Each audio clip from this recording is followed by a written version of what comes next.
When and why did people first start using money? Sometimes you run across a grimy dollar bill that seems like it has been around forever. It certainly hasn't, but the history of human beings using cash currency goes back a long time, some 40,000 years. Scientists have tracked exchange and trade through the archaeological record.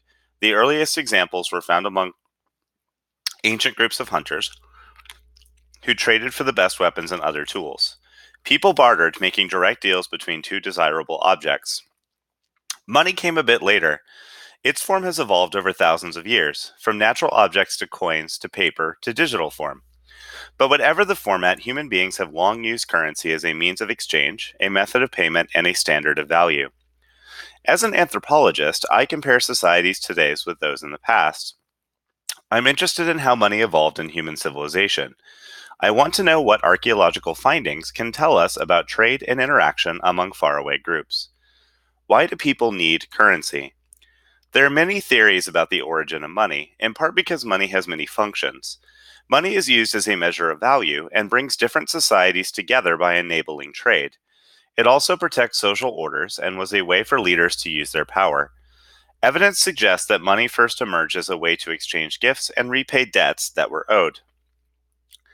Objects that were hard to find in nature and whose circulation could be controlled emerged as units of value for interactions and exchange. In the Americas, shells such as mother of pearl were widely circulated. Sea snail shells were used in Africa, Europe, Asia, and Australia. Amber, beads, copper, gold, silver, and lead have also served as currency. Until relatively recent times, people even used live animals such as cows. First, the shekel. The first known form of currency was the shekel, used in Mesopotamia and the Middle East. The Mesopotamian shekel was first used nearly 5,000 years ago. The earliest known mints date to 650 and 600 BC in Asia Minor. There, the leaders of ancient kingdoms stamped silver and gold coins to pay armies. Early coins made from lead, copper, silver, and gold have been found all over the globe. Their discovery suggests that coins were recognized as a general form of money in the 1st century AD. Coins as money owed their success to their portability, durability, and natural value. Additionally, political leaders could control the production of coins, as well as their circulation and use. Other forms of money, such as cows, were not easy to transport and could easily be harmed. Money soon became an instrument of political control. People could be charged taxes to support rich elites and to pay armies. However, money could also act as a stabilizing force that led to nonviolent exchanges of goods, information, and services within and between groups. Follow the money to see the trade routes. In the past, as today, no society was completely self-sustaining, and money allowed people to interact with other groups. People used money to mobilize resources and create alliances and friendships. The movements of goods over wide regions inhabited by people who were independent of each other shows that money was a uniting force. It was like a common language everyone could speak.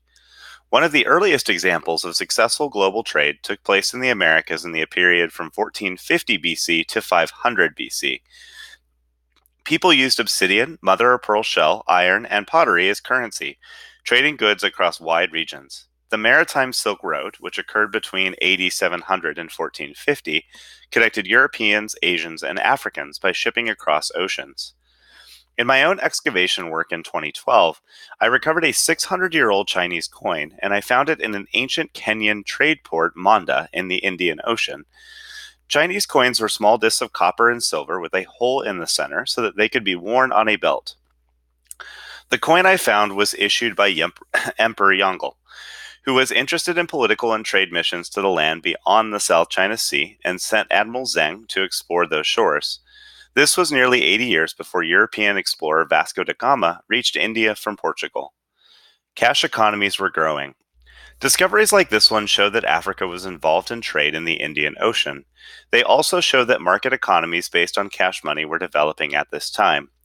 On the East African coast, local merchants and kings were building relationships with Indian Ocean traders. They wanted to promote business dealings, while merchants from the Near East and South Asia had their own lists of business contacts. Coins were not just used locally. They also served as calling cards, signatures, and symbolic tokens of connections to faraway places. In our time, possession of cash currency differentiates the rich from the poor. It separates the developed from the developing, the rich countries like the United States and those in Europe from emerging countries in Africa and Latin America. Global inequality today is linked with the formalization of money as a measure of societal strength and sustainability. Even as currency continues to evolve in our digital age, its uses today would still be familiar to ancient peoples.